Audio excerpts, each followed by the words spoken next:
भाई जो गुरु वचन पे डट गए, कट गए फंद चुरास। दोनों महापुरुषों के आते ही पूरे गांव में पूर्ण शांति हो गई। पशुधन स्वस्थ हो गया। अगले दिन भारी बारिश हो गई। किसान लोग फूले नहीं समा रहे थे। 36 बिरादरी खुश थी। सब उपद्रव बंद हो गए। आज तक उस गांव में संत गीसा दास जी तथा भगत जीता दास जी के नाम के मेले लगते हैं। संत गरीबदास जी ने कहा है कि गरीब जिस मंडल साधु नहीं, नदी नहीं गुंजार, तज हंसा वो देशड़ा जहां यम की मोटी मार। अर्थात जिस क्षेत्र में महात्मा गुरुजन नहीं होते और नदी आसपास न बह रही हो, हे भगत उस देश को त्याग दे, वहां काल की भयंकर प्रताड़ना है। लेकिन भाई और बहनों, हम जितने भी भगत भाई बहन हैं जहाँ जहाँ भी रह रहे हैं, यदि हमारे आसपास कोई नदी वगैरह नहीं है, यदि आसपास में कोई संत नहीं है, तो हमने डरने की जरूरत नहीं है। हमने उस जगह को छोड़ने की या त्यागने की जरूरत नहीं है। आज तो हम खुद भगत हो गए। आज तो गुरुदेव ने हमारे को खुद को संत बना दिया। यहाँ के आचार्य शंकराचार्य मुल्ला मौलवी से तो लाख गुना अच्छे भक्ति मार्ग में आप और हम हैं। हमारे कारण आने वाले समय में दुनिया को राहत मिलेगी, दुनिया को फायदा मिलेगा। और नदी वदी की जरूरत नहीं है। आजकल जमीन खोद के ट्यूबवेल वगैरह लगा के आजकल पानी निकालने के बहुत सारे स्रोत हैं। और भगत यदि रेगिस्तान में बैठ के भी सत भक्ति करेगा, परमात्मा वहां भी बारिश से ढेर लगा देगा पानी का। इसलिए आप और हम भक्तों ने ऐसी कोई चिंता करने की आवश्यकता नहीं है। इसलिए हे पाठक जनों, जब भी जिस आयु में सतगुरु मिल जाए भक्ति प्रारंभ कर देना। संत गरीबदास जी ने कहा है कि गरीब चली गई सो जान दे, ले रहती को राख। यानी तेरी जितनी उम्र चली गई है जाने अनजाने में, भक्ति के बिना तूने अपना जितना समय बर्बाद कर दिया उसको भूल जा। उसके विषय में ज्यादा चिंतन मनन मत करना। ले रहती को राख। अब आगे तेरी जितनी जिंदगी बची है उसको भक्ति में लगा। उतरी लाव चढ़ाइयो करो अपूठी चाक। भावार्थ, हे मानव, जो आयु बिना सतगुरु मिले बीत चुकी है वह तो व्यर्थ गई। उसकी चिंता छोड़कर सच्ची लगन से शेष बची आयु में भक्ति करके कल्याण करवा ले। भक्ति पर लगने के पश्चात सांसारिक कार्य भी आसान हो जाएंगे।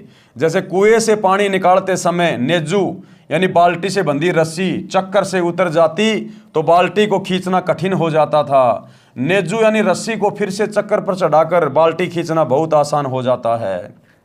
सतगुरु के शरण में आने से पहले लाव यानी रस्सी चक्कर से उतरी हुई के समान पानी निकालना कठिन हो रहा था। उसी प्रकार सब कार्य कठिनता से बन रहे थे। भक्ति शुरू करते ही कार्य आसानी से बनने लगे। जैसे रस्सी चक्कर पर चढ़ने के पश्चात पानी आसानी से निकलता है। ये विचार नहीं करना चाहिए कि अब तो आयु कम रहती है, अब क्या भक्ति करेंगे। जब भी सत्संग से ज्ञान हो जाए उसी आयु में दृढ़ता व लगन से भक्ति पर लग जाना चाहिए।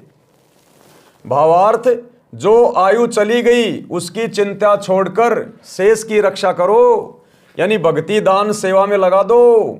जैसे पुराने समय में कुएं से खेती की सिंचाई के लिए चमड़े की चड़स प्रयोग होती थी, जिसमें 2-3 क्विंटल पानी भर जाता था। उसको काठ की चक्री के ऊपर लाव यानी मोटी रस्सी चढ़ाकर बांधकर खींचते थे। यदि लाव चक्री से उतर जाती थी, फिसल जाती थी, तो उसे खींचना कठिन हो जाता था। उसको जैसे तैसे पुनः चक्री पर चढ़ाया जाता था, जिससे चड़स को बाहर निकालना आसान हो जाता था, जो उससे लाभ लेने का यथार्थ तरीका है। इसलिए हे मानव, यदि गुरु शरण नहीं ली तो आपकी लाव उतरी पड़ी है। जीवन का प्रत्येक कार्य मुसीबत बना खड़ा है। उस जीवन की लाव को पुनः चक्री पर चढ़ा लो, यानी अपने आप को सतगुरु की शरण में ले आओ। सतगुरु रामपाल जी भगवान के सत्संग सुन के उनके शरण में आ जाओ। अपनी लाव को चक्री पे चढ़ा लो, फिर चलाओ, आसान हो जाएगा। यानी गुरुजी की शरण लेकर अपने जीवन की राह को आसान बनाओ। उसके लिए भाई और बहनों, आप भाई बहनों के लिए गुरुदेव भगवान ने बहुत ज़्यादा मेहनत करके अपने कीमती समय में से कुछ समय निकालकर ये पवित्र पुस्तकें लिखी हैं। दिन रात गुरुदेव भगवान परमार्थ के लिए निस्वार्थ भाव से सत्संग कर रहे हैं, आप और हम आत्माओं को जगाने के लिए। देखो, हम भी आप जैसे ही थे। हमारी सतगुरु रामपाल जी से कोई यारी दोस्ती रिश्तेदारी नहीं थी, हम तो जानते भी नहीं थे। ये हरियाणा के हम कहीं के ये किस जाति में आए, हम किस जाति में आए, हमारा कोई लेना देना नहीं।